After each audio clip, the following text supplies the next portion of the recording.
Assalamu alaikum bandiraɓe musidɓe tedduɓe yeɓiyankoɓe Windere TV onon kala on calminama e mbadi koktidindi caggal calminal noon ko yettude Allah tigui dokkude kattande bawal ha mbawen artude émission meɗen fodde taw waɗanta on ɗum ko Moussiba debbo ma hoore fonde Thilboume Ndiaye en jetti en jarni ɓe ganduɗa kamɓe tigui jeeɓata jewte meɗen to Windere TV waɗoɓe abonné waɗoɓe partagé ha e commentaire uji moɗon onon foof on jettama on jarnama nde wonno eɗen gandi ko ɗum tigui nawrata en yesso ko wona ɗum ko émission meɗen fodde gartuɗen eɗen gandi gonne koye préparation inchallahu rabbi nataten koye dabbude nde wonno eɗen gandi joni inchallahu rabbi dabbude nde naata so dabbude nde naati noon ene waɗi fannuji kewɗi ɗi ganduɗa rewɓe ɓe ene jaara on ɗon banggue kono noon en ƴeewat ko ganduɗa gañata en ƴeewen ko ganduɗa kadi ene nawra en yesso ƴeewen ko ganduɗa kadi wontanta en lor nde wonno so tawi dabbude ari tan hewɓe hen hakkillaji dogar ko sodde sakuji ƴulɓe hewɓe hankanti hakkillaji dogar tan ko sodoyde anda hewɓe hakkillaji dogar ko sodoyde cuuroyuji e ko nandi hen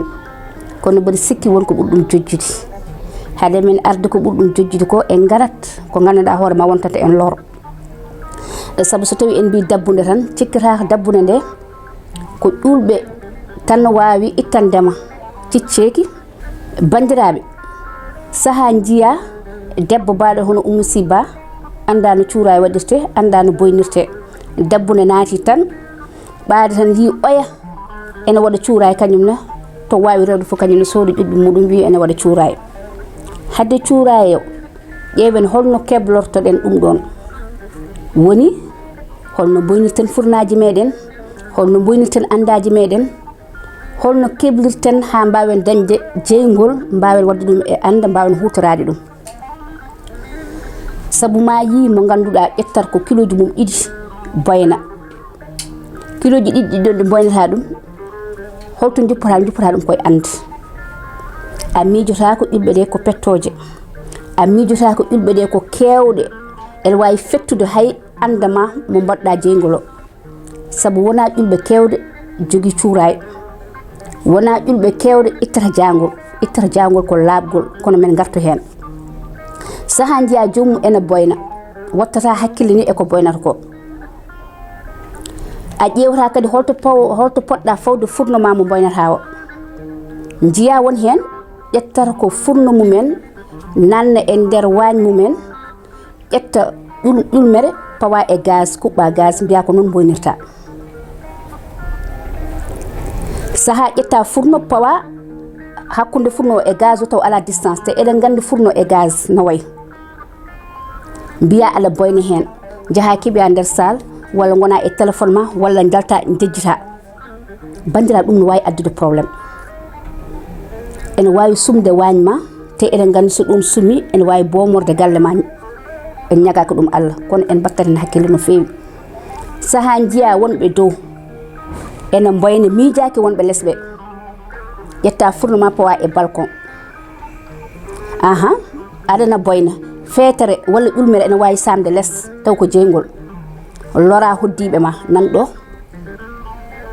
taw jomumen tinani ganda holko sumi ɗum woni hen hewɓe hande galle nana cumi taw sumi ɗumen ko hoddi mumen taw ganda walla an cuma hoore ma ni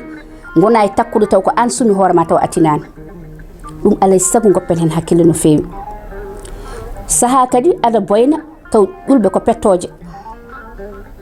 ene wawi fettude yani e ridoji men ko ɓuuri hen heewde ko niloŋaji ene wawi fettude raɓa naata e suudu saabu eɗen gandi ko hendu koko yahata so mami éponge ma en ñagaki ɗum Allah bone ene wawi wadde bandira wonko ɓuuri hen wadde hen dasara won holɗum